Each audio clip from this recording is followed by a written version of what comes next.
Isang magandang umaga po sa lahat, and it's a very good morning to all of you despite the weather here in the Philippines. But we will be speaking in Taglish, Tagalog, and English because we have also some international audience members whom we would like to address to. Uh, Good morning, despite the flooding here in many parts of Metro Manila. There is a photo going around on Facebook of a Chinese Coast Guard ship sailing on the avenues of Metro Manila. That's just a joke, but the humor of the Filipino will always be there. We are focusing today on a subject matter that may not be as popular among the masses and even the chattering classes in the Philippines, but it is very important not only for the Philippines but for the entire world. In fact, the Western world is very focused on this because the West, in particular, are both expecting a lot from China, business with China, economic opportunities with China, growth with China, but as well as competition with China in technology, in innovation, in markets, in exports. But this interest is both good and not bad, but also good. But that my interest, so long as the interest is there. Unfortunately, in the Philippines, we just witnessed a State of the Nation address, which is almost similar to what we are going to talk about, the third plenum of the 20th Communist Party of China Central Committee. When you hear the word committee, you might think it's a group of 12 people. No, it's a group of 177 members, if I'm not mistaken, the exact number, but it's a big body collating and consolidating the studies, the feedback from think tanks, from the masses, from local government officials, from scientists. Uh, the collective will of the people is gathered here with the scientific studies of think tanks and experts to formalize in such a plenum the plans, the leadership of the People's Republic of China will be implementing. And one of the main reasons why there is so much interest generated in the third plenum is because the term third plenum has become a legend since the third plenum of the 11th Communist Party of China Central Committee meeting in 1978, when then Premier Deng Xiaoping introduced the four modernization of China, which has changed China in such a short historic period of 75 years from a very poor feudal country to a rich, modern, and leading socialist market economy. How did China do it? How does China do it? That is what we'll be answering today. And there are lessons to be learned by Filipinos and the Republic of the Philippines as a nation, as a state, as a country, because as you have seen, from the second most developed economy in Asia in the 1950s, second only to Japan, the Philippines has become the laggard among the top five countries of similar sizes in ASEAN, ahead only of the small countries such as Laos, Cambodia, Brunei, Myanmar, and so on. So this is something we must seriously study, this success of China. This is even more relevant now that we are in a new stage after the second de-escalation of tensions, the second de-escalation or easing of tensions ordered by the Philippine government, which seems to be holding after a week or two. seems to be holding firm, when which we hope will continue, so that the cooperative, progressive, beneficial, productive relationship between China and the Philippines can resume, and the Philippines' future be secured with the engagement in China's development, which will dominate the 21st century. Thank you for those who are already in attendance. We can see some of our colleagues and comrades and friends all the way from the West Coast of the United States of America, to our domestic Philippine media members, to the Chinese correspondents that cover the Philippines, to our regular supporters who have been with us for the past decades. Good morning ulit. Let me start by explaining why we are holding this in conjunction with many other groups in ASEAN and all over the world. We were requested by the China Media Group to host such a discussion on the third plenary of the 20th Chinese Communist Party of China Central Committee meeting. And this is a message that Mr. Shen Hai Xiong, I'm not sure I know I'm pronouncing it correctly, the intonation, sent to us. It's a long letter. I'll just read an important and pertinent part where Mr. Shen explains that the China Media Group has been striving to tell the story of China's reform and opening up. And let us be reminded that this reform and opening up started in 1978. That's the third plenum of the 11th Chinese Communist Party of China Central Committee. So we have been, China Media Group has been striving to tell the story of China's reform and opening up, telling the story of Chinese modernization, and actively building bridges and ties for exchanges, dialogue, and mutual learning between China and the world. We are actively fulfilling our media responsibilities, producing a large number of high quality features and documentaries, including Charting the Decade, Our Journey, snapshots of modernization, and diverse aspects of Chinese modernization, to present to the world the vitality and impressive practices of Chinese modernization.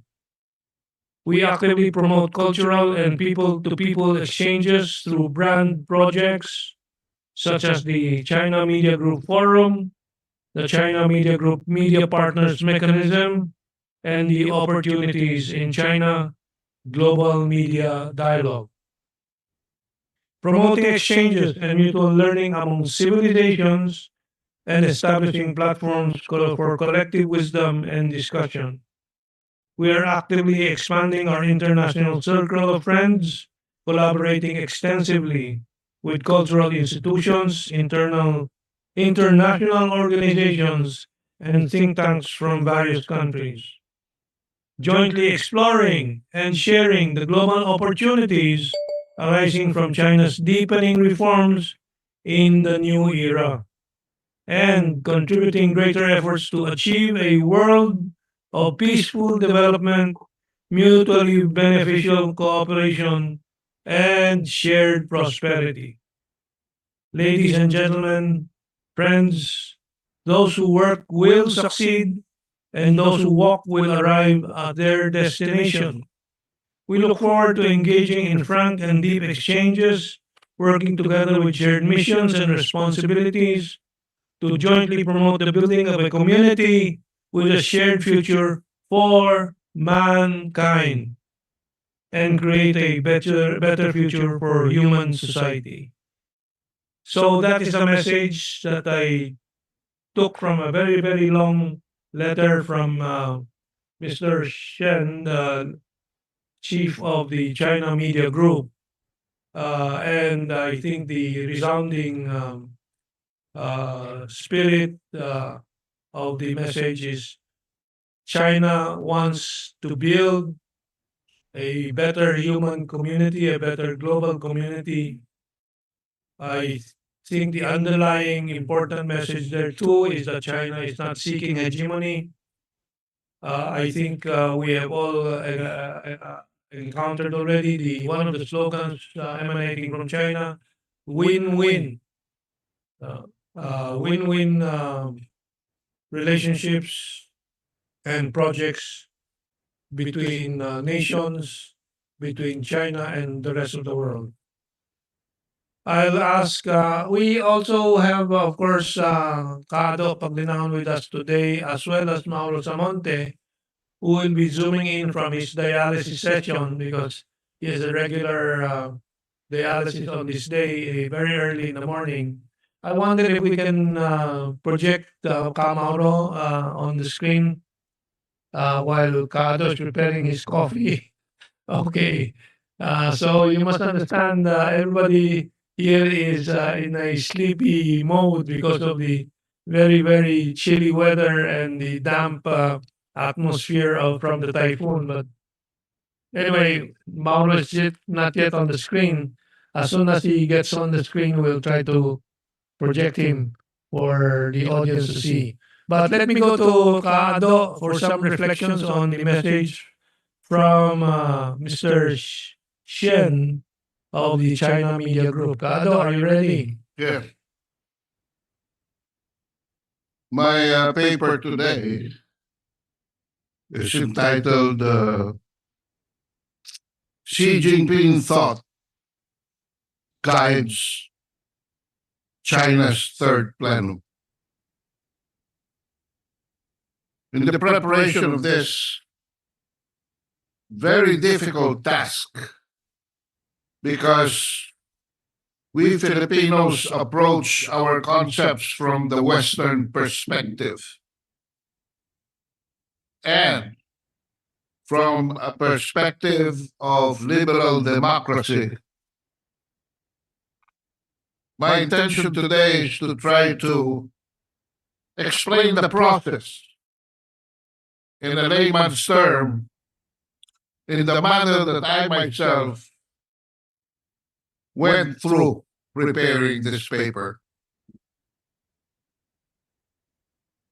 The third plenum of the 20th Central Committee of the Chinese Communist Party was concluded a few days ago on July 18, guided by the thought on socialism, with Chinese characteristics for a new era that started when Xi Jinping became General Secretary of the Chinese Communist Party in 2012. The plenum set the stage for further deepening and comprehensive reform to advance Chinese modernization. Flashback to January 2013, Xi said, "Socialism with Chinese characteristics is the dialectical unity of the theoretical logic of scientific socialism and the historical logic of China's social development." When I first read this, Kamento, I got scared because I could not understand how to translate it. But easily, as I read through Xi Jinping, it is socialism rooted in China's soil, one that reflects the aspirations of the Chinese people, and one that is adapted to the condition of progress in their times. My first takeaway comes from the four considerations submitted by President Xi to explain to the world the resolution of the Central Committee. And I took special interest in the third and fourth, as they expressed a practical of self criticism that she brought back to life. And I would like to proceed to the third, which says we need to promote high quality development and better respond to the evolution of the principal contradiction in Chinese society. You know, ladies and gentlemen, when we mention market economy, we often equate it with a liberal market economy.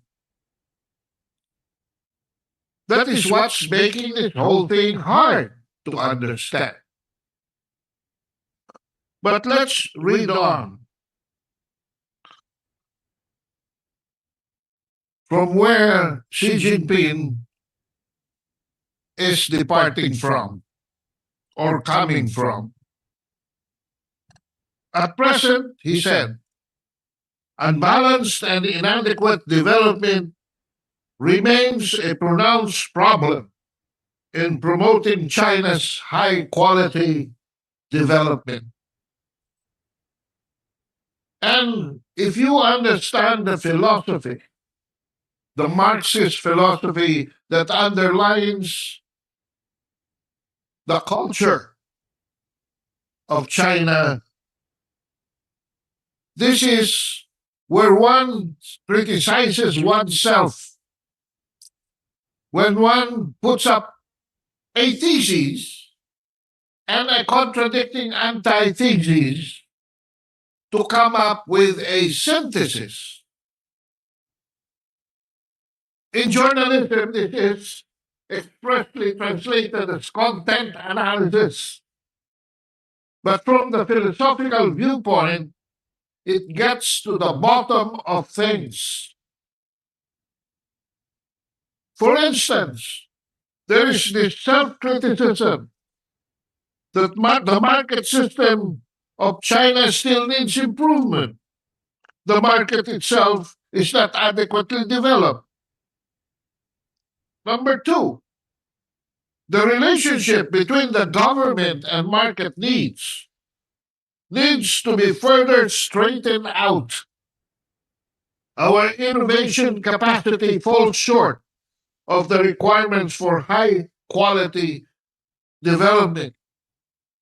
This is Xi Jinping admitting inherent weaknesses in the present situation of China and the world. How many countries, how many administrations, given even our own in the Philippines, accepts criticism in order to arrive at a resulting proactive solution to the problems?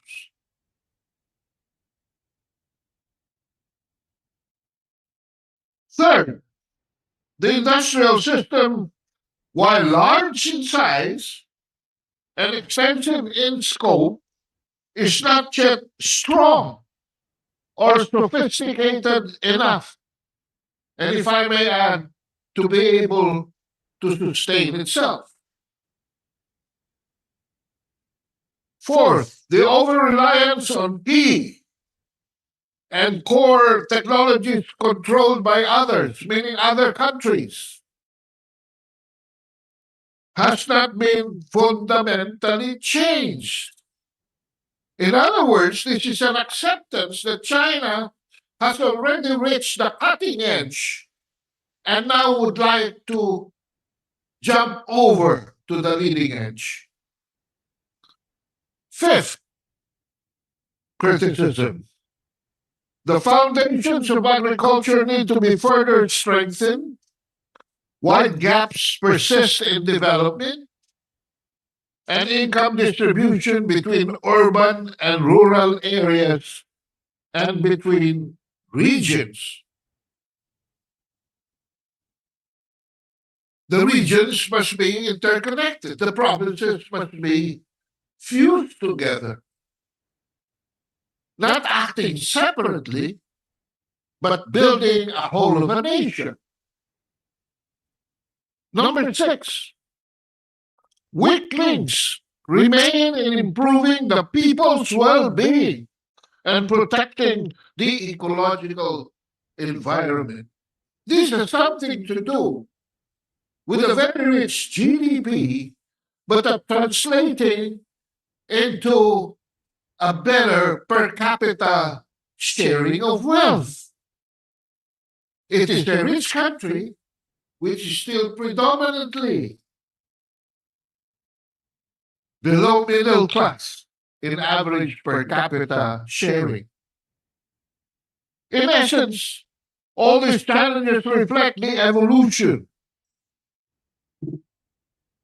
of the principal contradiction in Chinese society and are a result of ongoing development. That is the self criticism that China subjects itself to admitting.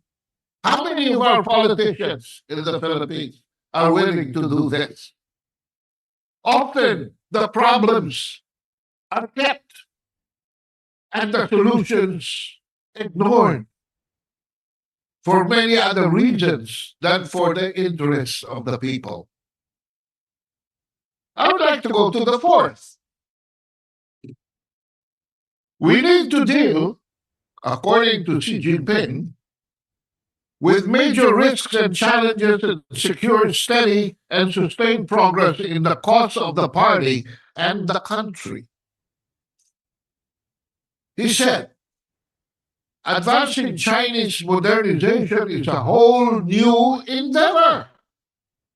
Oh my God, if you look at China now with its buildings and railroads and bridges and all this impressive infrastructure, you will be surprised that its president still says that the road to the new endeavor may not have yet begun.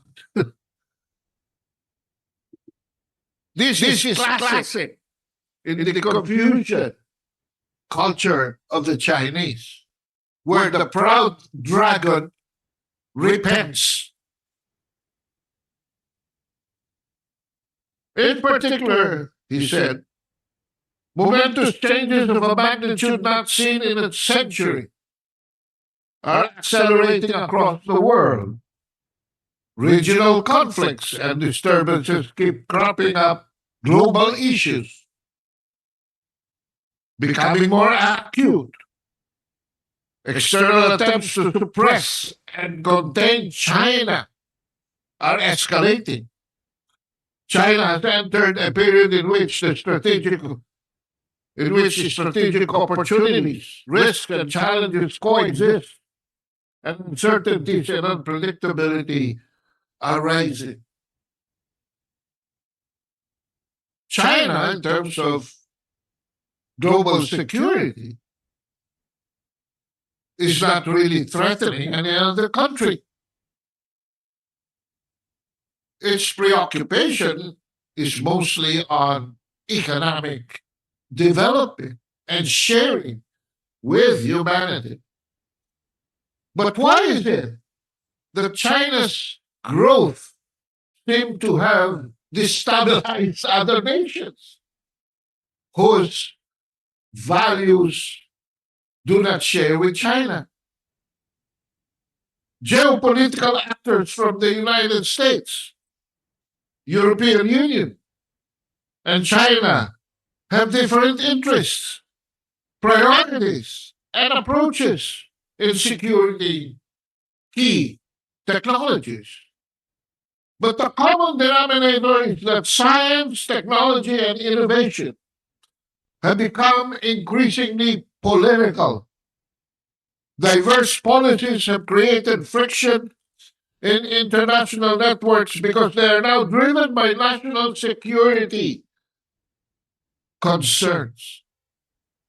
This friction has become evident in the decline of joint publications between the United States and Chinese researchers. Yet China has been a major catalyst of global trend of scientific and technological nationalism, with the Communist Party of China strengthening its commitment to national security ever since Xi Jinping came to power. 4 years after, in 2016, Xi called for national self-reliance and self-empowerment in key and core digital technologies at the World Conference for Cybersecurity and Information, predating U.S. sanctions by 6 years. And on October 7, 2022, the United States began implementing new export controls, targeting the People's Republic of China's ability to access and develop advanced computing and semiconductor manufacturing items. A year later, an escalation. The Biden administration further reduced the types of semiconductors that American companies will be able to sell to China, citing the desire to close loopholes in existing regulations affecting advanced artificial intelligence chips, such as NVIDIA's H800 and A800 products. The European Commission has similar concerns about technology leakage, but is more circumspect in its response. It calls for a proportionate and precise way that limits any negative unintended spillover effects on the European and global economy. This is where President Xi is coming from. Quote, to seize the strategic initiative amid intensifying international competition, China can create sound institutions to present and diffuse risks and respond to challenges. Strive to foster new opportunities amid crisis and break new ground amid changing landscape. But the second thing that impressed me was how China, ironically typecast as a totalitarian regime by the West, draws on a vast pool of wisdom from its population of 1.4 billion people, taking a democratic approach throughout the drafting process, culminating to the third plenum.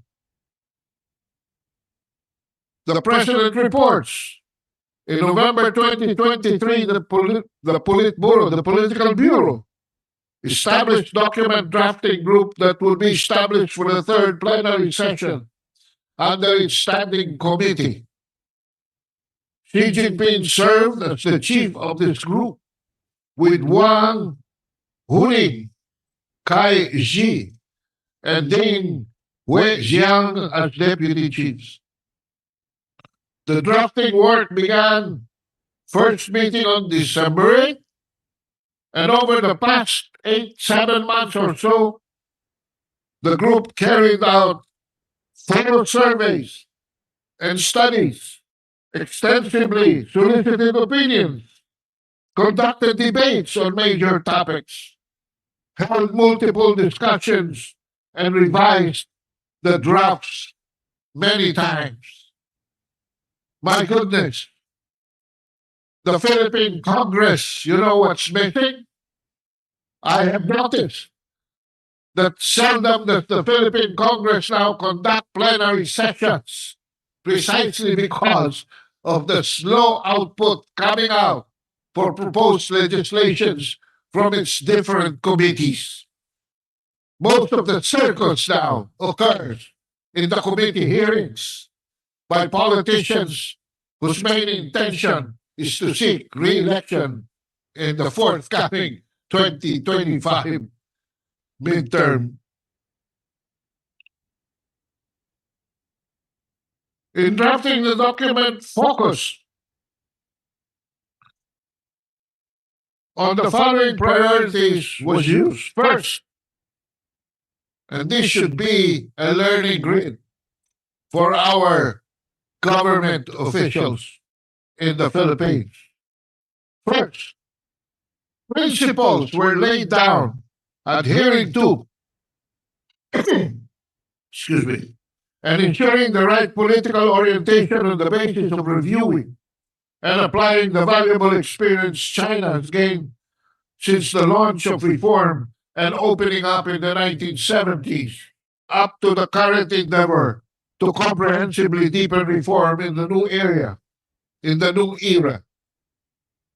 Second, the group stuck to a problem-oriented approach and worked out plans for further deepening reform comprehensively with a focus on advancing Chinese modernization and on implementing the major strategic plans set out at the party's 20th National Congress. Third, priorities were sorted out. Xi Jinping said we have prioritized institutional reform, reforms of strategic and overarching importance, and the leading role of economic structural reform, thus underscoring the guidance of reform measures. Fourth, the group adhered to the principle of putting people first to see that reforms are designed and advanced with the overall fundamental and long-term interests of the people in mind.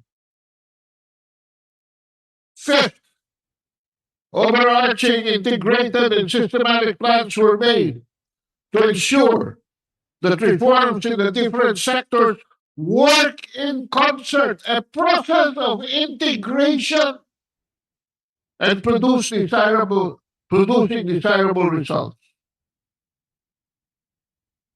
On November 27, 2023, the Central Committee issued a notice about soliciting opinions on the agenda of the third plenary session of the 20th Central Committee from all localities, departments, and sectors, as well as some officials and individuals. My goodness. A widespread debate on policy. When did that last happen to the Philippines? On May 7, 2024, finally the text of the resolution was issued to select party members, including retired senior party officials, for consultation. They are fine-tuning. Opinions were also sought from central committees of other political parties to check how the political interaction might not cause divisions but unity in political thought from prominent figures without party affiliation and from relevant enterprises, scholars, and experts that Kabento was mentioning earlier. And now finally submitted to the third plenum this July. A long 6 to 7 year process of searching for the right problems to solve and picking the minds of an entire population, an entire nation, to come up with proposed solutions. processing this through the different sectors of society and fine-tuning it through the academe, a close collaboration with government officials for presentation finally to the third plenum. Based on a careful study of synthesized 1,911 opinions and suggestions received from all sides. The drafting group incorporated as many of these as possible into the draft, resulting in 221 revisions to the text. During the 6 months of several consultation and drafting process, the Standing Committee of the Political Bureau met 3 times, and the Political Bureau convened 2 occasions for the purpose of reviewing the draft versions. The culmination of this is the final draft, and that drafting group has submitted to the third plenary session of the third plenum for deliberation. In China, to make this a reality on the ground has already been ongoing. But I would like to go straight to my conclusion. And if you want my paper, just communicate with us. While this glimpse of how policy in a huge country processing through the second largest population in the world is determined, given 100 years of humiliation by colonial powers, as one of the worst dirt-poor nations left behind to become the second strongest economy, and in a few more years, the preeminent superpower in the planet, no longer perplex my mind. China's model is a bottoms-up governance executed by men and women who earn their positions in governance through meritocracy. Now I understand an adverb often used by the Ministry of Foreign Affairs of China. Resolutely. In the Philippines, no citizen is again consulted for any decision affecting government in between elections. We only choose people who would represent us in Congress, and those we elect to the executive branch often turn to their own interests rather than to the people, while their representation in governance,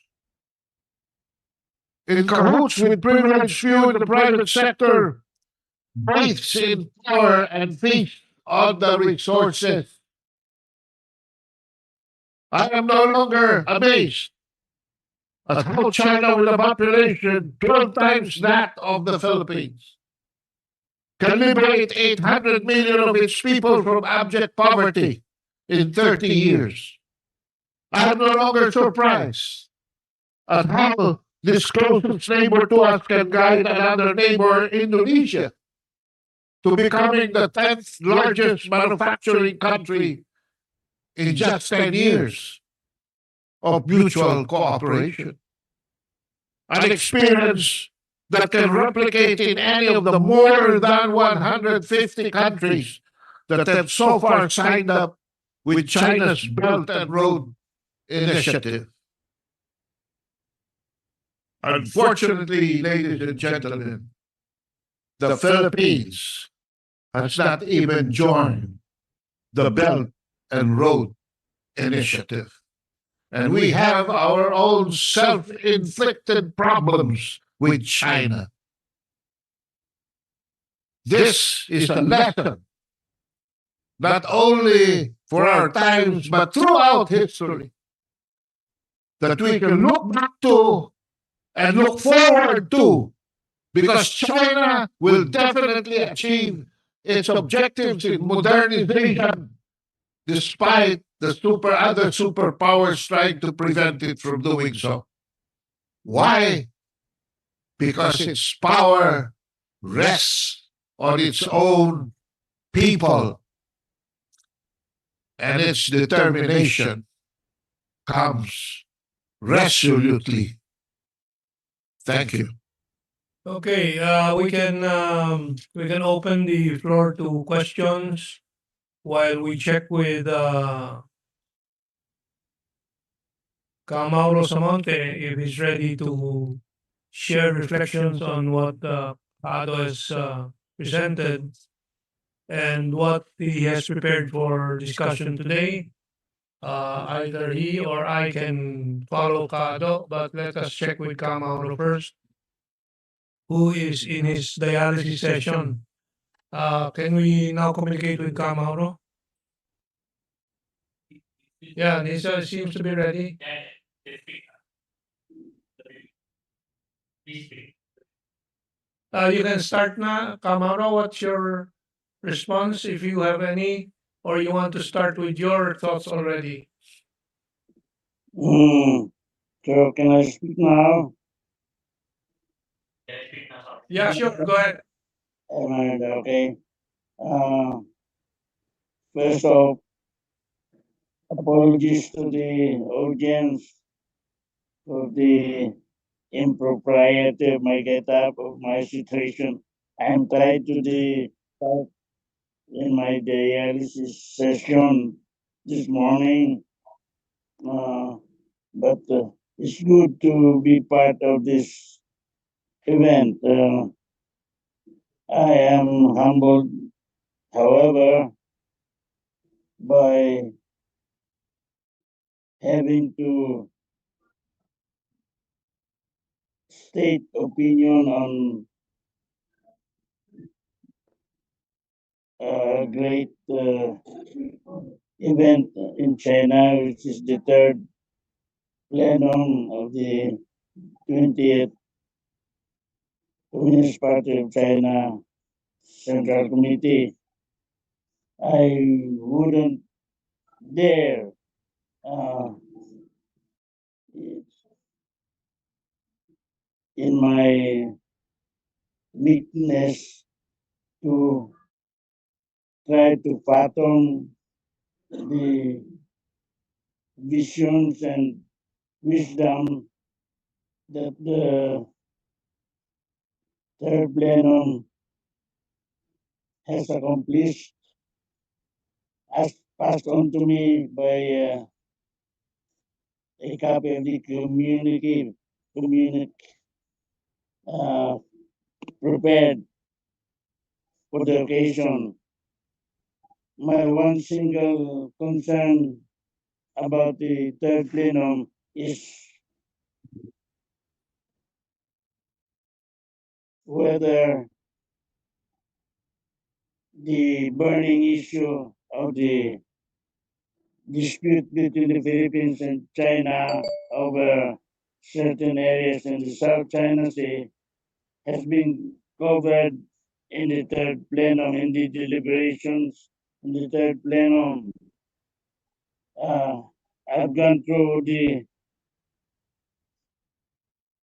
document that has been provided me about the session, and there is nothing at all said about the rising tension in the South China Sea, as we always almost daily witness in Philippine media. So this sort of gives me the impression that what appears to be a burning issue in the Philippine uh, region is not at all uh, touched upon in the great event of the third plenum. Why is it so? Uh, so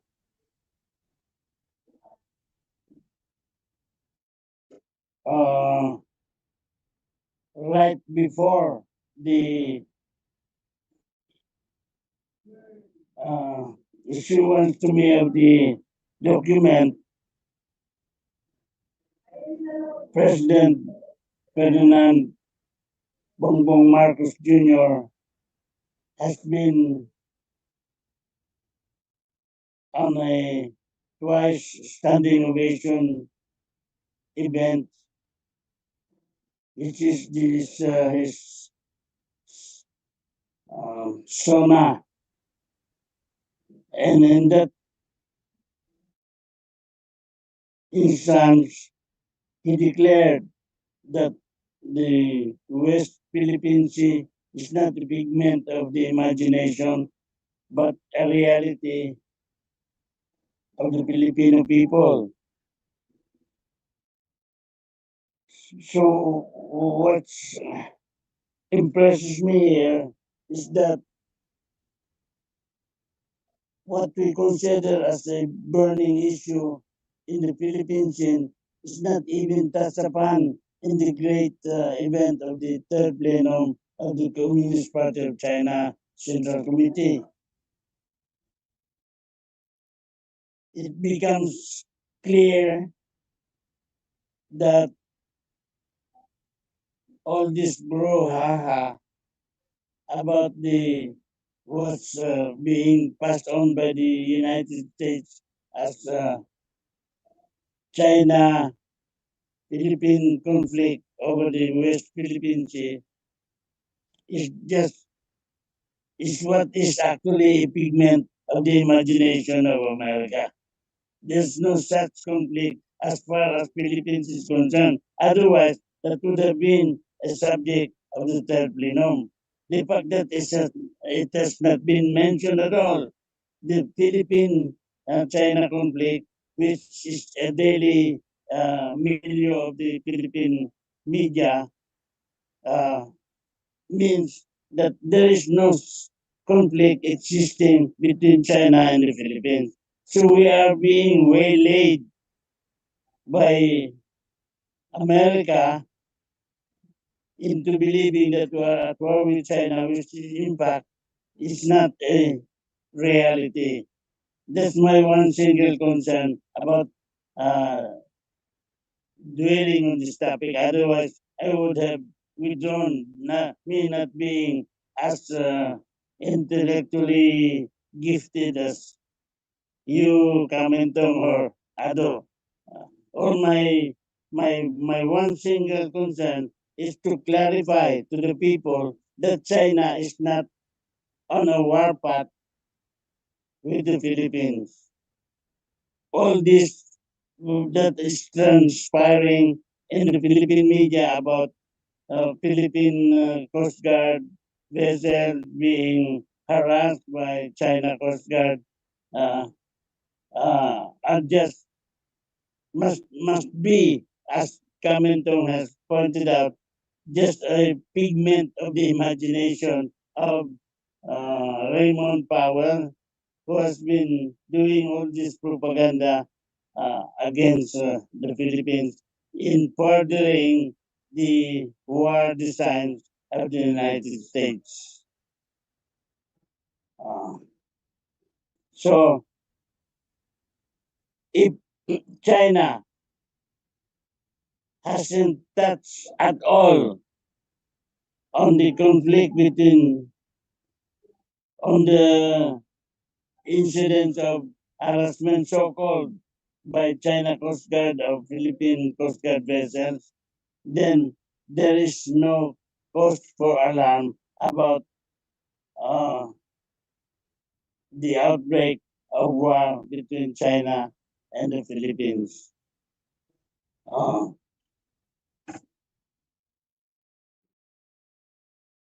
that's my modest contribution to the effort that you, Kamentong, and Kaado are undergoing right now for uh, elucidating on the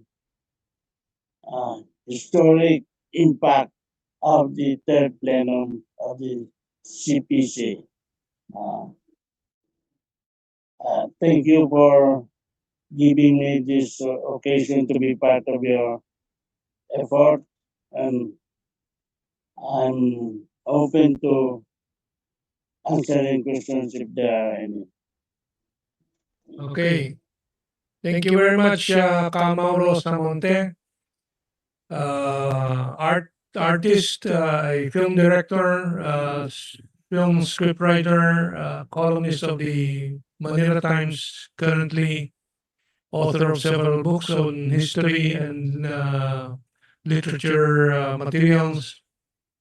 We invited Kamauro, who is the most senior member of our group of public intellectuals. He is 83 years old and going strong, undergoing dialysis 3 times a week.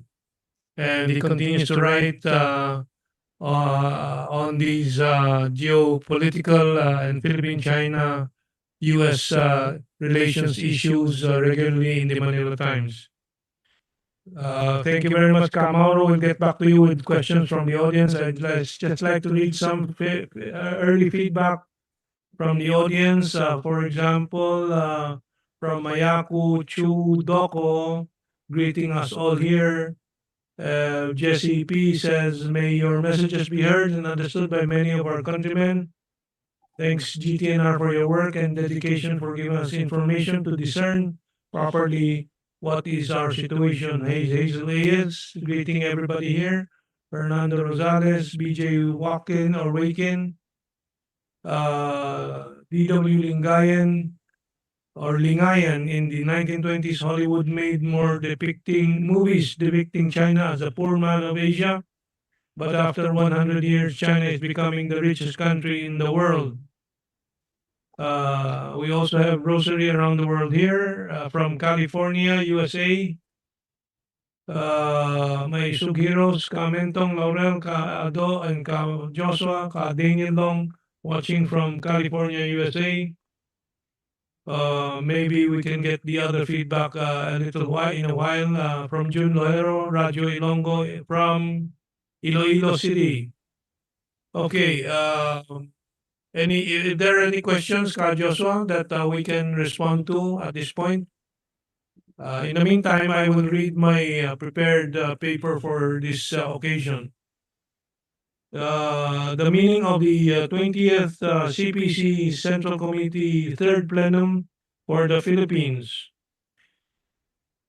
Well, we have seen the success of China and its planning, its democratic process, which we will go into in more detail in this paper. But let me just read formally. There are two lessons for Filipinos and the Philippines from the third plenum of the 20th CPC Central Committee. The first is how serious national economic, political, social planning and how it is properly done.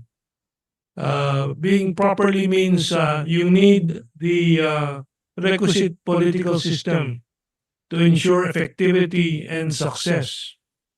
Second, the insights, prospects, and actionable responses for the Philippines in the coming 5 years to take advantage of the technological and market developments and opportunities of the world's emerging top economy for the rest of the 21st century. What can we do to take advantage of China's rise, Chinese opening up of its market, and Chinese vision for humanity?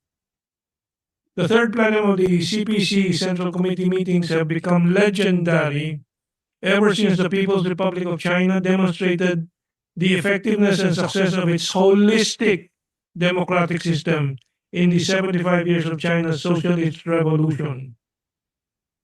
China transitioned to the socialist market economy since the third plenum of its 11th Communist Party of China Central Committee in 1978.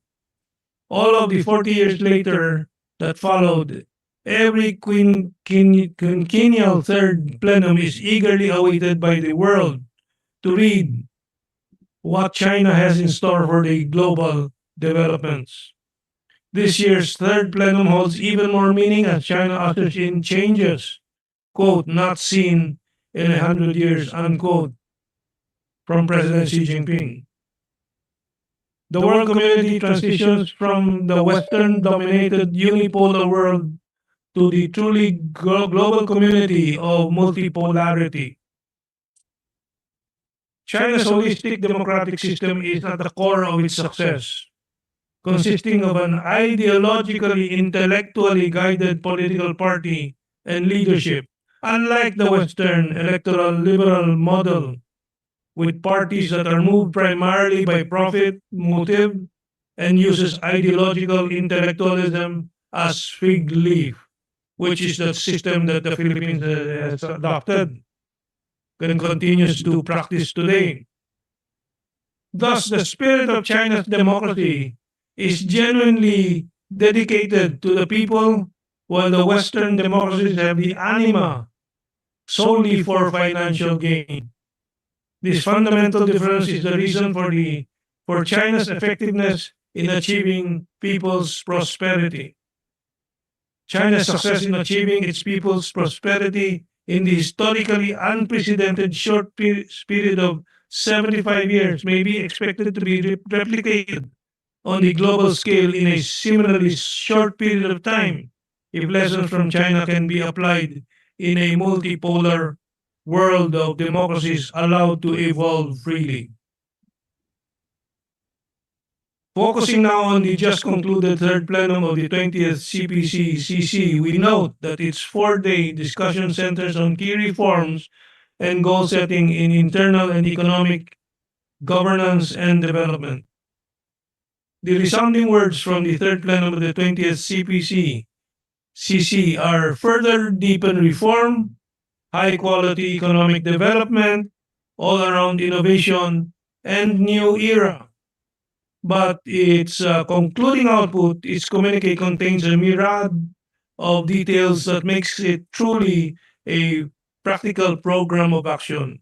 In other words, not just hyperbolic generalities, but practical steps are also in the final communique of the third plenum. It focuses on policy directions and implementing programs for the next 5 years to be completed by 2029 when the PROC marks the 80th anniversary of its founding. It calls for improving the management and supervision of state-owned enterprises to enhance core functions.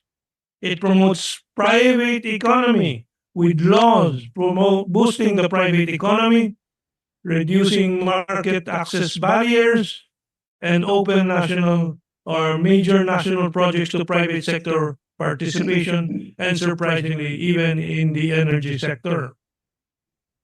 And it supports private initiative that can lead in technological breakthroughs. It encourages talent attraction policies.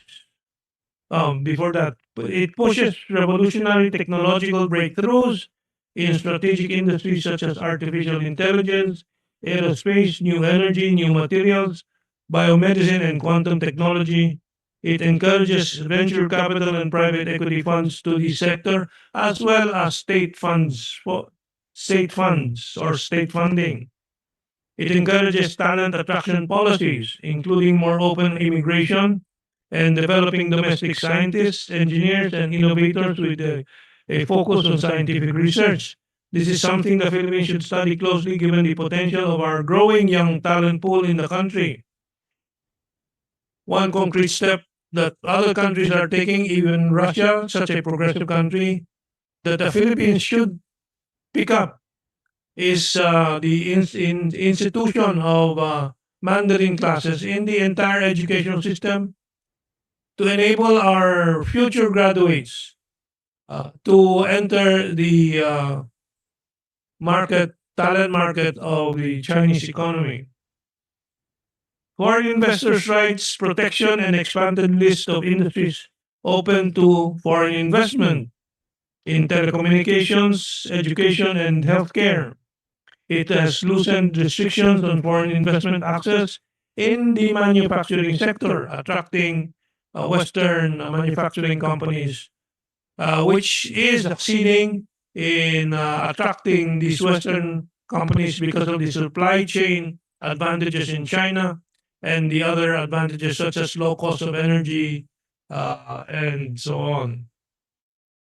It also deals, this third plenum communique deals with local tax issues, expanding local tax sources for local tax management. It sets its goals for housing system that promotes both renting and purchasing in relation to the recent controversies over the real estate development sector. And it boosts construction and supply of affordable housing. It calls for improving the country's income distribution system, which was mentioned by Cado earlier, and wealth accumulation mechanism. It sets its goals for the housing. I'm sorry. This is something our country should be spending more effort in reforming to emulate the good points of China's wealth distribution initiatives. The West has felt anxious about China's third plenary output.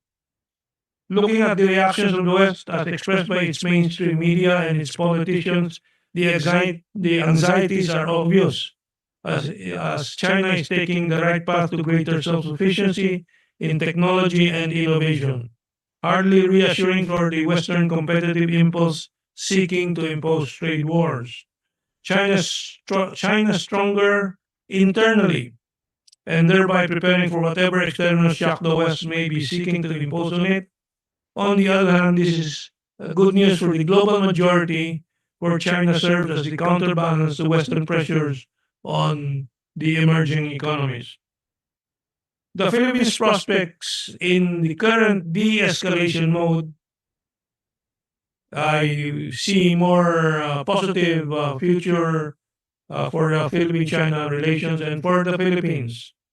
The past 1.5 years of deteriorating Philippine-China relations may have finally turned the corner, and the recent second de-escalation may indeed have a stronger life and hope for some degree of permanence. If that is so, then prospects for the Philippines restoring its economic future with the engine of growth of the 21st century is restored. That, of course, is China. There is a great deal of struggle to do to shake off the yoke of US domination of the country, but we should now begin.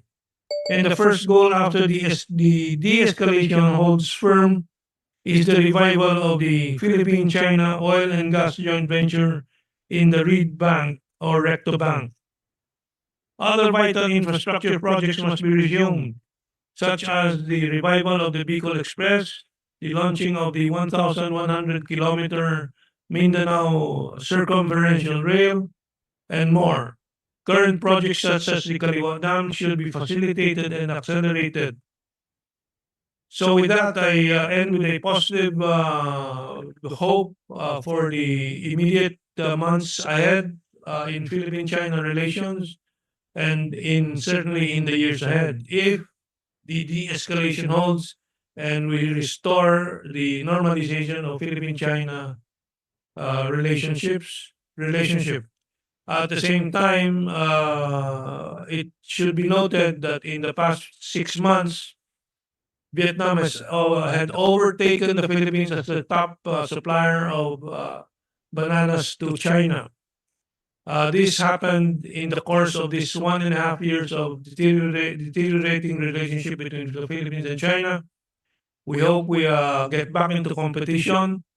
Vietnam has been taking advantage of the serious error in diplomacy and foreign relations the Philippines suffered the past year and a half, courtesy of Raymond Powell and their collaborators in the Philippine government, in the Philippine defense and policy sector. We hope this does not happen again. But our problems, of course, are related to the false democracy that the Philippines has. As we all know, as we can all see, our legislature, our senators, our congressmen, our cabinet members are all oriented towards profit seeking from the flawed electoral system, from the oligarchy controlled economy. We know, of course, in our audience there are differing perspectives, but I think everybody agrees The country is not doing very well. It's not doing well at all. And we need changes. We need a new type of leadership, such kind of leadership that we see in China that is intellectually motivated with the highest ideals of civilization, which is the upliftment of the people, upliftment of civilization. These are the things that I want to stress when studying the Communist Party of China Central Committee Third Plenum reports and the concluding actions that they take that have delivered a miracle to the Chinese people, but I think offers the same miracle for the global majority and a lesson to the Western unipolarity that is passing already in history, being replaced by the multipolar world and the community of shared future for mankind. So with that, we have sabi ni Michael Alunan, our writer friend who is on a very long sabbatical. We hope we have invited him to write again with us in our blog. Michael Alunan. Mao is right. When China rescued fishermen, the latter were adrift for 8 days owing to vast waters. But how come we have regular conflicts with the Philippine Coast Guard and Pinoy fishermen, which means we get too close to the Chinese Coast Guard, almost initiating provocative actions? Is there somebody behind instigating these provocations? Yes, of course, we can clearly identify the provocateurs, which is by the name of Raymond Powell from the U.S. Naval Intelligence, cooperating or collaborating with the U.S. proxies in the Philippine bureaucracy, such as Commodore J. Tariela. Any other questions or points from the audience? How to stop the control of the oligarchs of our political process? Well, Kado, maybe you can share your insight on that. Let's shift the camera to Kado.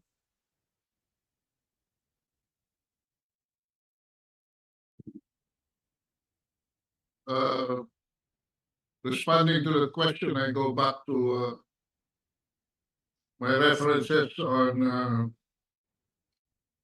the Chinese system that uses historical materialism as a point of departure. We have already almost gotten rid of them. And that is in our history. Slowly, former President Ferdinand Enrique Marcos started a move when he called for the prioritization of 11 government initiated projects. This was central to the nationalization of energy. The government secured Meralco, for instance, from its private owners, buying it for 800 million pesos from the Lopezes and assuming all its liabilities. This is an option that is still in the 1987 Constitution. This is an option that is in the IPIRA law, that when push comes to shove, in times of an emergency, and that emergency such as now exists. Why do I say so? Just look at your electric bill. And if that does not spell emergency for you, why don't you pinch yourself on the cheeks and move it back and forth?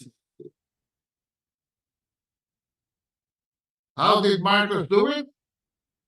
He nationalized power. Why did he nationalize power? Because power is the first input to production. Power is the first input to business, to commerce. And so, beyond that, 11 national projects, which would have nationalized our steel, our copper, and many industries, aluminum, that could lead to our initial steps towards industrialization. He prefaced this with three major tenets under the Filipino ideology. What was Marcos doing? Marcos Sr. was trying to build an egalitarian economy. If you examine very closely what an egalitarian economy is all about, it is actually socialism. This will be based, according to Ferdinand, on political liberation, economic emancipation, and social concord. If you examine basically what is happening in China and how the Mao to Xi Jinping thought, Mao to Deng Xiaoping to Xi Jinping, we already had a primordial model for our own ideology towards the same direction, which is not only seeking modernization during the 70s onto the 21st century, preparing the country. We predated China in that effort.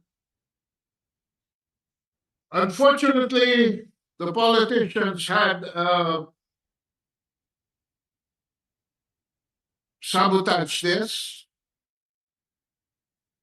And we were really looking forward to the EDSA revolution to create a big jump forward, a big leap forward from what his dissenters pictured Marcos as a dictator and as a human rights abuser.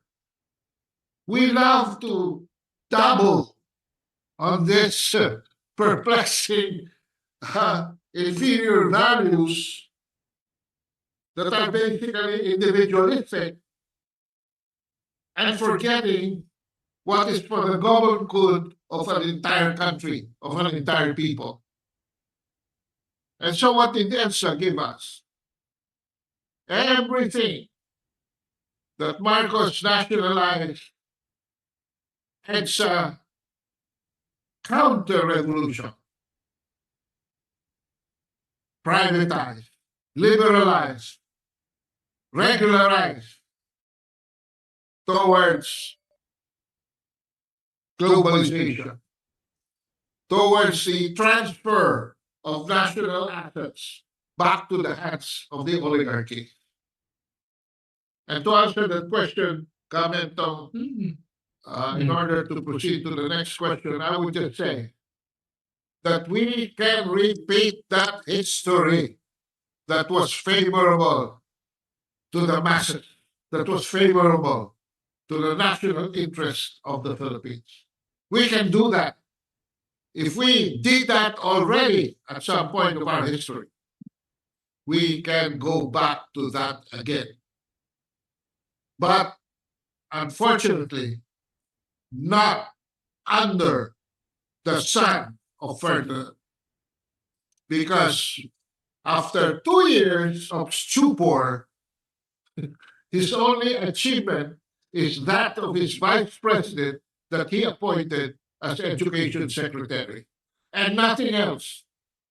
The situation of our country now is so not only precarious, it is dangerous. We are, if China is the ascending power and the US is the descending power, we are overtaking the United States in its descent to an irreversible recession. Why? Because there is nothing working in the national government right now, not in the executive, not in the legislature, and perhaps not even in the judiciary.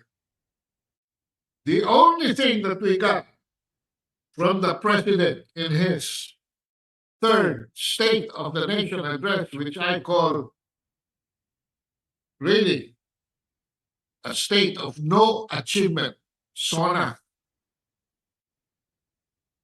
is number one, the West Philippine Sea, which is a myth. Atin ito, which is fake news.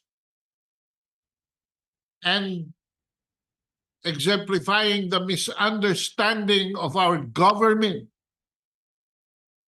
on what is really happening in the South China Sea. I see a government surrendering our sovereignty, territorial seas, in terms of treaty limits by as much as 830, 140,000 square kilometers in the treaty limits that we inherited from the United States by virtue of our independence, and 70,000 square kilometers in terms of the Philippine claims to the Kalayaan Island Group. Rightly or wrongly, sticking to the sovereignty, the weight of sovereignty over this territorial sea could be better achieved and stabilized, not through the United Nations Convention on the Laws of the Seas. We can achieve our ambitions for sovereign rights, harnessing the resources under our exclusive economic zones, if we just understand the asymmetry between China's claimed sovereignty and our claimed sovereign rights. We cannot achieve this through the arbitral ruling. It is almost impossible to get this from legalisms out of UNCLOS. Why? Because regardless of the legal debate and argumentation, China, by virtue of customary international law, is in possession of the territory. Rodrigo Duterte was right and is in effective control. That, in customary law, is occupation, sustained administration, and control, and if necessary, defense of a given territory, be it land or territorial sea, acquired through law, through treaties, or acquired through historic rights. The trouble is, we refuse to understand the ease of doing business with China. That if we only define our terms properly, like this recent de-escalation, the de-escalation ordered recently by President Ferdinand Marcos Jr. in a few days is already escalating. Why?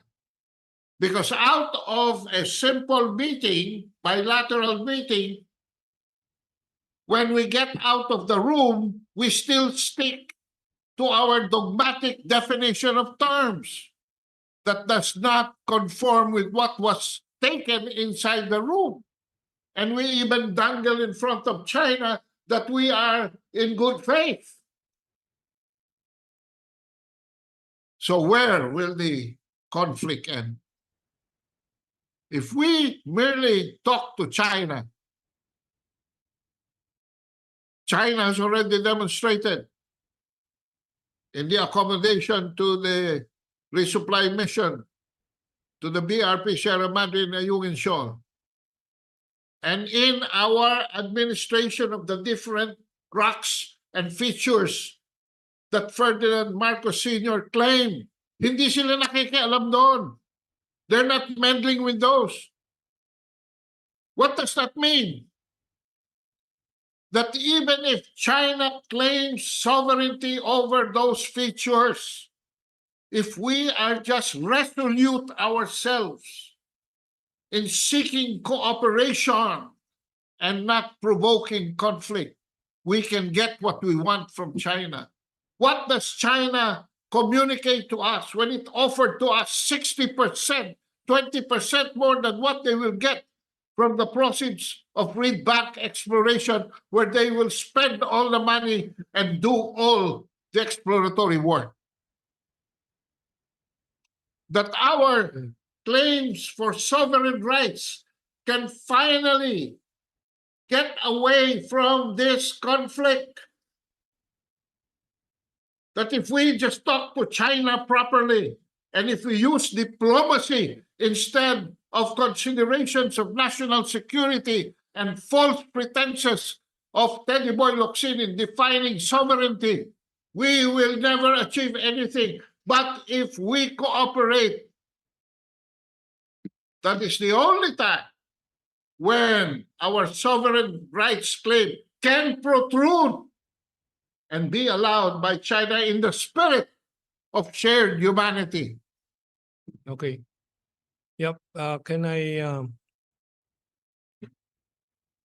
refocus to the subject matter? Of course, it cannot be helped that we rebound to or come back to the problems of our country in reflecting on the third plenum of the Chinese, the Communist Party of China Central Committee meeting and its success, because we are our main concern is our own are the main are the challenges we face ourselves. And Kaado has just expounded on the problems. What is very clear is that the present administration started on the right track in 2022 when it was inaugurated. It was pursuing the same policy that President Duterte had established and what President Marcos Sr. had in the 21 years that he was in power, which was pursuing an independent foreign policy.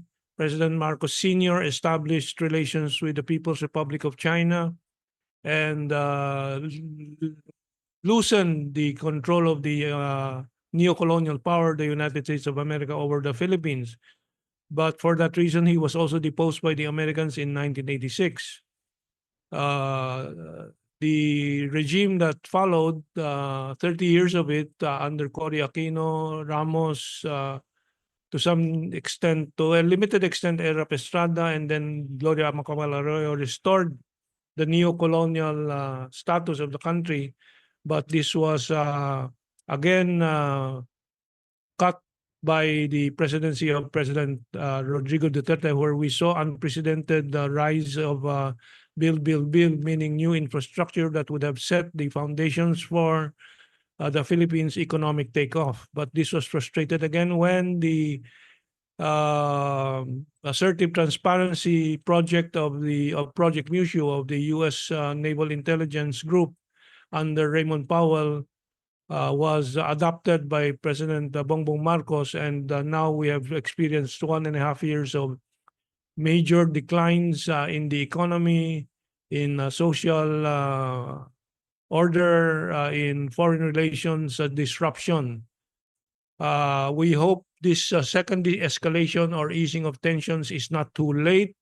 That is why we are issuing this challenge to President Bongbong Marcos to double time in rectifying his error since he has realized this.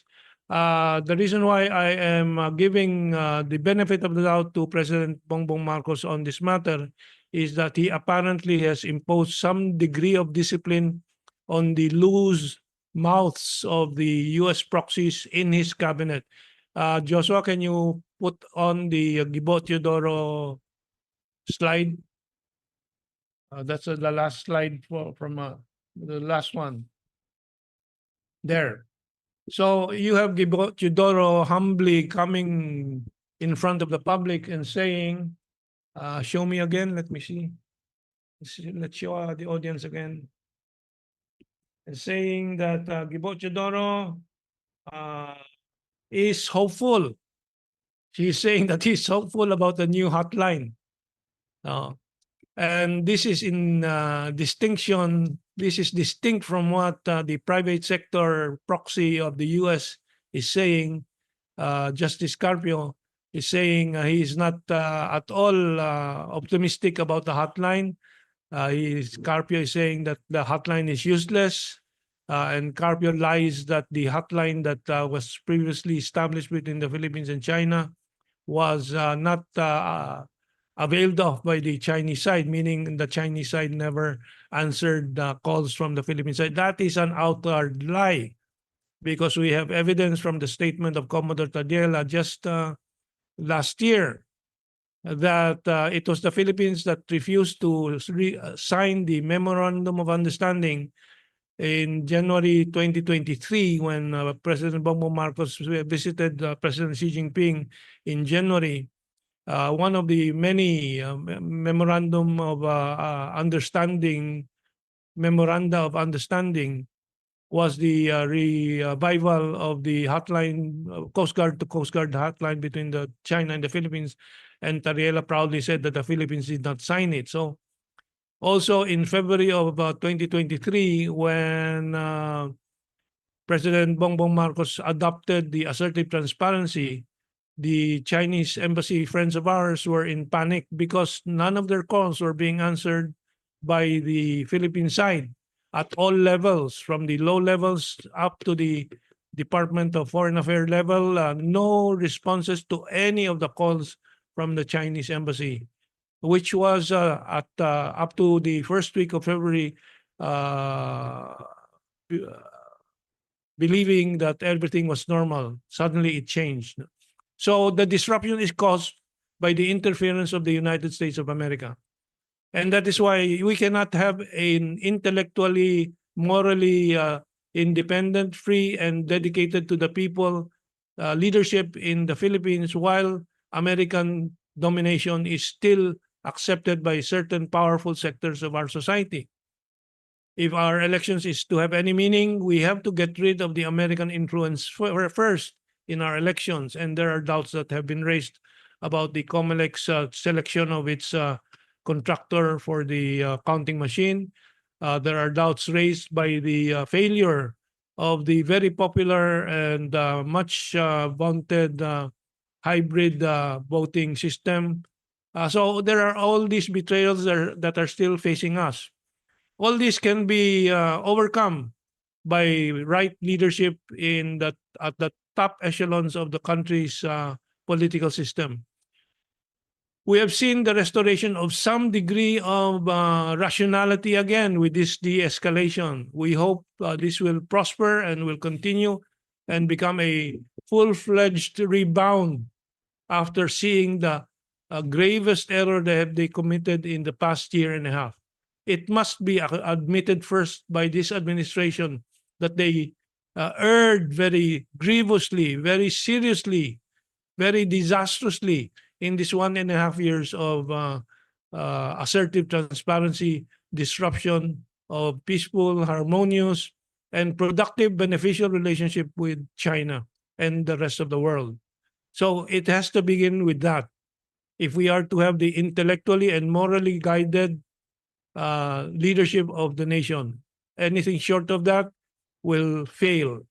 The coming elections of 2025 will fail in delivering peace, stability to the country if this fundamental commitment to the restoration of the independence of our nation is not restored, is not returned. Because we can only begin if, as in China, you have a truly intellectual, morally guided, people-centered leadership that has nothing in mind except that, the welfare of the people. Ka Joso, any other questions from the audience? We can read some of the feedback. Ka Ado, Ka Mauro, if you have anything to add. So I'm very happy to show you this photo of Gibo Teodoro in all humility, in all his humble facial mien, and we hope this stays on for the next few months until full recovery of Philippine-China relations. Kaado, anything to add? Well, Camera? the date to remember is really February 2, 2023. That's when the downfall of Bongbong Marcos Jr. in terms of policy began. January of 2023, he went to China, and Xi Jinping promised the Filipino people $23 billion worth of economic assistance package. Wala pang isang buwan, dumating si Lloyd Austin dito at parating na naman at the end of this month. And this time together with Blinken, the Secretary of State of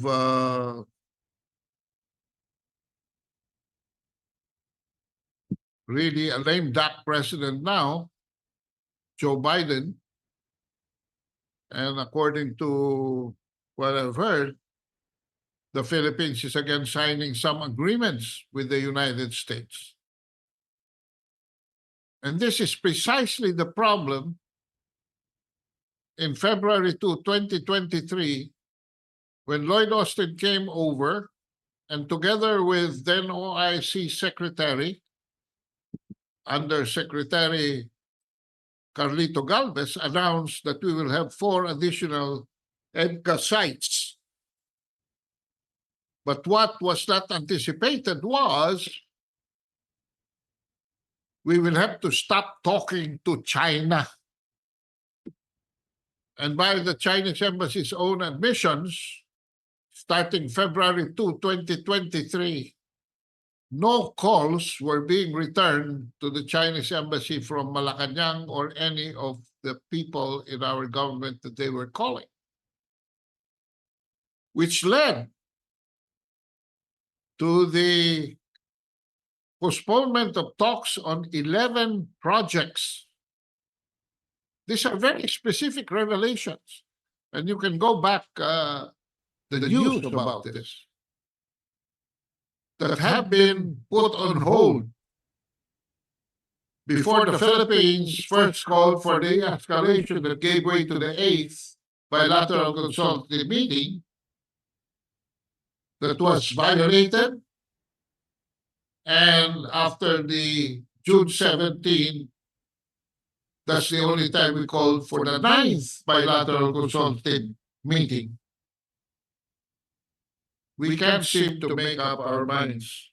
When President Marcos Jr. was running for the president, he promised the Filipino people not only an independent foreign policy, where we are friends to all and enemy to none, but the continuation of the Build, Build, Build program.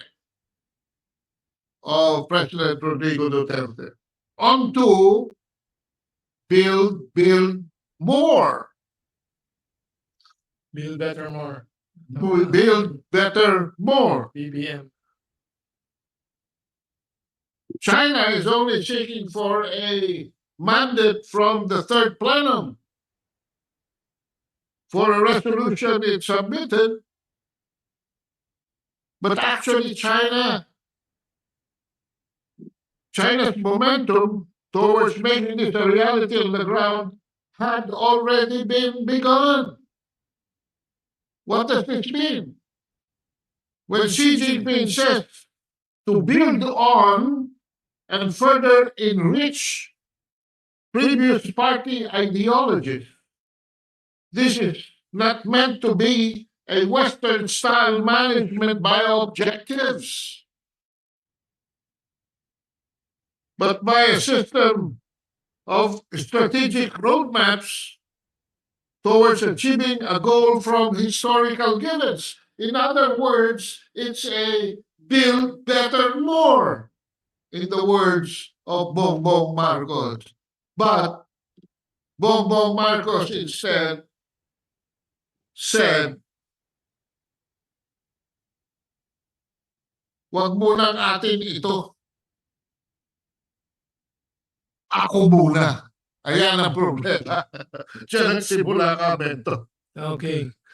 Let us read some feedback from our audience.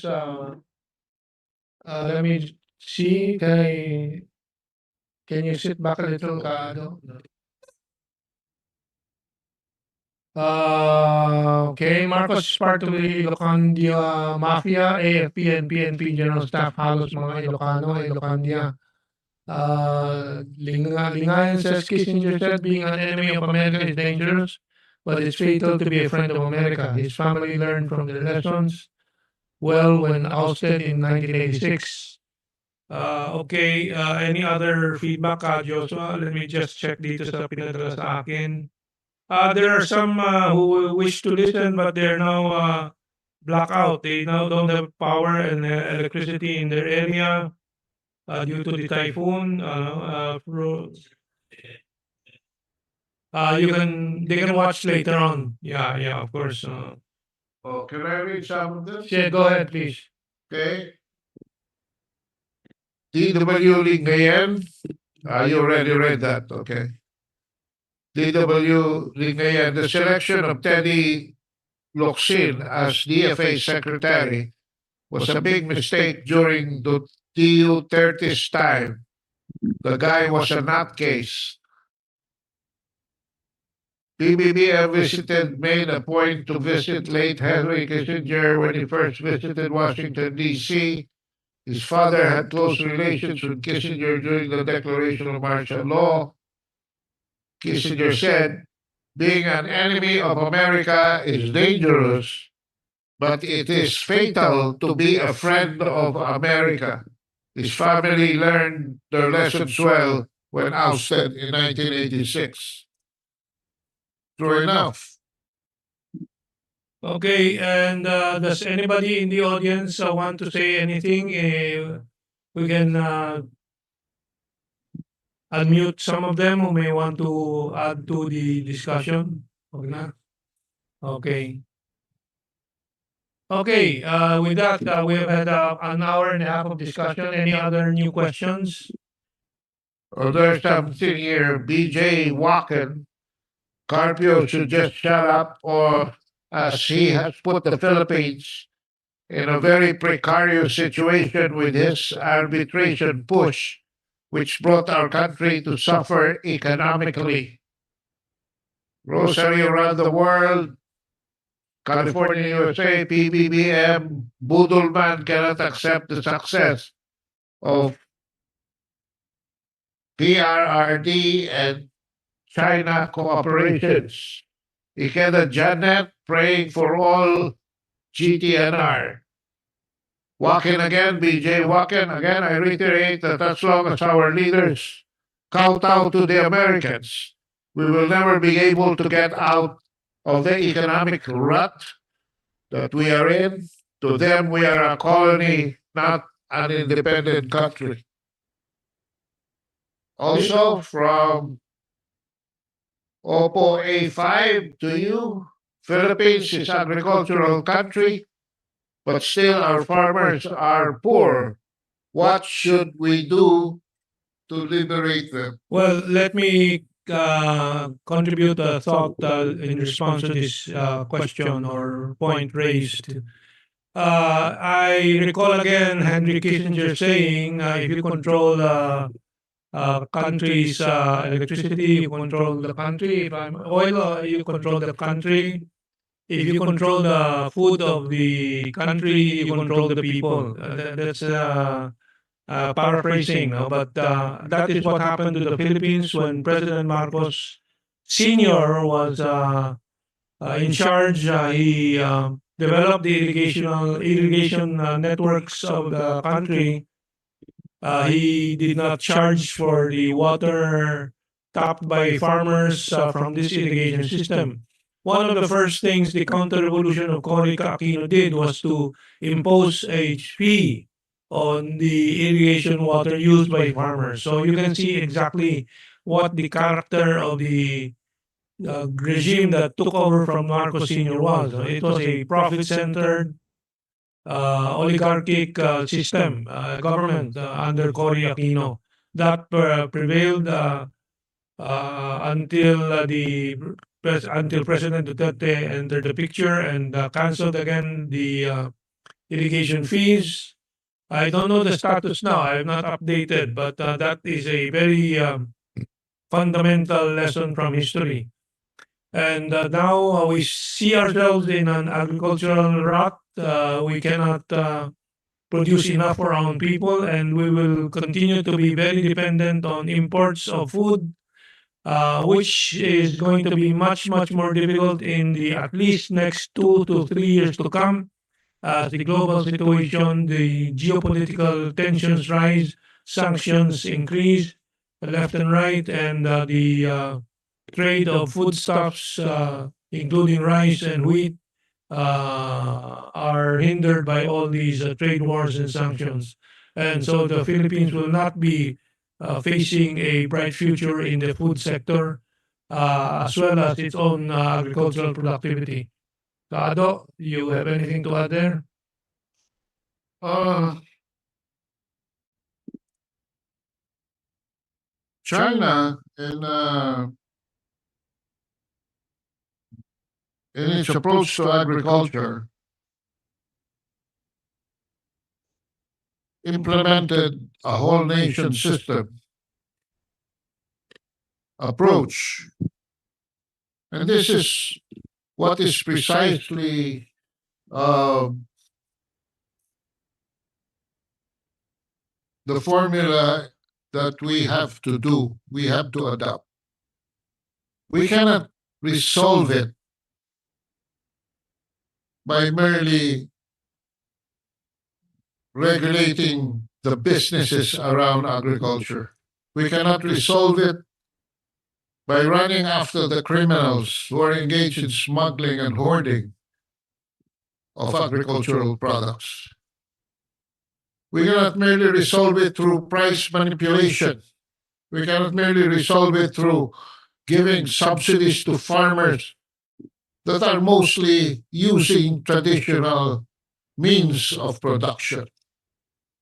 We have to go back to zero base on how we approach our agriculture. I worked with Secretary Luisito Lorenzo for 20 months with the Department of Agriculture in 2003 to 2004. And we have proven in so short a time that it is possible to increase our 2.9 national production average to what we accomplished at 8.7%. But we need a whole of a nation approach. We cannot do it piecemeal. We have to first go into what Xi Jinping did, self-criticism, examining the problems one by one and accepting the faults, accepting the mistakes of the past, and growing from it onto solutions that will adopt new ways of doing production, new ways of doing business, and new ways of cooperating with other countries for a viable agricultural economy. The thing that saddled our economy is that our agricultural economy is that our marine resources are 4 times that of our land resources. And yet, the blue economy, fisheries, and aquaculture only gets a mere less than 5% of the agricultural budget.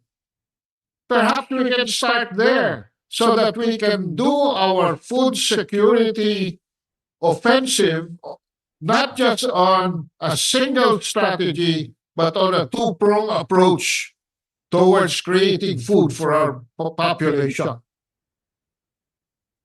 Yes. Marami pong pwedeng gawin, but we must first accept the fact that number one, we are not repentant over past abuses and malpractices.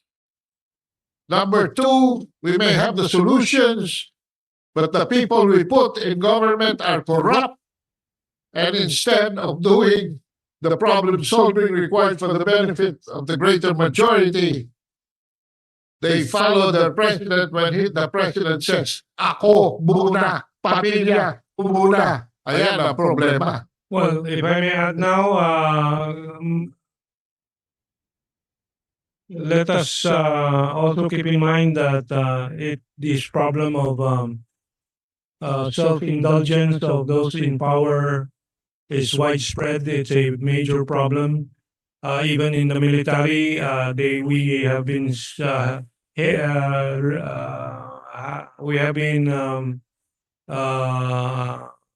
treated to this several weeks of celebratory news reports about the purchase of BrahMos missiles by the Armed Forces of the Philippines when studies clearly show that it is going to be useless since we do not have the appurtenances, satellite monitoring, over the horizon radar, etc., to make it effective. But they are hailing it at the expense of billions of pesos that could have gone to developing our agriculture. So we have a topsy-turvy set of values among our power wielders because they are not motivated by the welfare of the people. They are motivated by their avarice and their profit seeking from politics, from big business, from public utilities, and so on. So that's very fundamental. I don't know if elections will change that.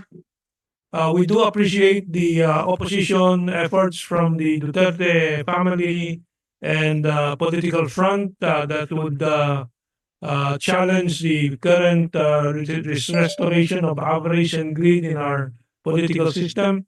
That's going to take a long process. First, to go through the 2025 elections and then the 2028 elections. We don't know if the nation will survive that long. In between, a revolution may really indeed have to occur. As we all are aware of, there is really growing restiveness in our armed forces of the Philippines. The ruling class, of course, will not be feeling comfortable with that, but I think for the oppressed people of this nation, it offers one hope. We're not wishing for it. We're not subversive, but those who make genuine reforms impossible, make revolution inevitable. So I think we should be open to revolution. We should not oppose it if the things that continue to prevail in this country is that of oppression and exploitation. The ruling class, of course, is not just Bongbong Marcos. It is Sabine Aboitiz. It is Ramon Ang. It is Manny Pangilinan. It is all these oligarchs trying to control the mind of the people through their control of media. And there is no hope while this regime continues. Cardo, I'm ready to close our session. If there's any, do you think the ayuda can solve the poverty? Well, the ayuda or dole out by definition is short term, and we are reminded of the old saying that if you want a man to live, you must teach him how to fish to create his own food. Ayuda is not teaching anything but giving handout for a day and to be forgotten the next day. That's the problem with ayuda. And we know this is what the administration is trying to do. And it's trying to suction a lot of resources, including field health resources, to its program of ayuda for short-term relief of the people's miseries and not think of the consequences of tomorrow. Kado, shall we be ready to close? Yeah, and perhaps as a final word, I would just like to summarize my presentation today. We have presented to you not only how the Chinese are able to arrive at a clear definition of their problems, but on the widest possible consultation when it comes to the solutions, processing it through 1.4 billion of their population. The Marcos administration of Ferdinand Edwin Marcos Sr. has given a glimpse on some solutions that we can have even up to now apply to our problems. We can start with that. This is an unfinished revolution. And when Thomas Jefferson said, when tyranny becomes law, rebellion becomes a duty. These are not my words. These are not our words. This is the words of a great American, Thomas Jefferson. When tyranny becomes law, rebellion becomes a duty. It is about time this country, our people, our government, especially the military, looks at our situation and start questioning just for themselves, maybe not even in public,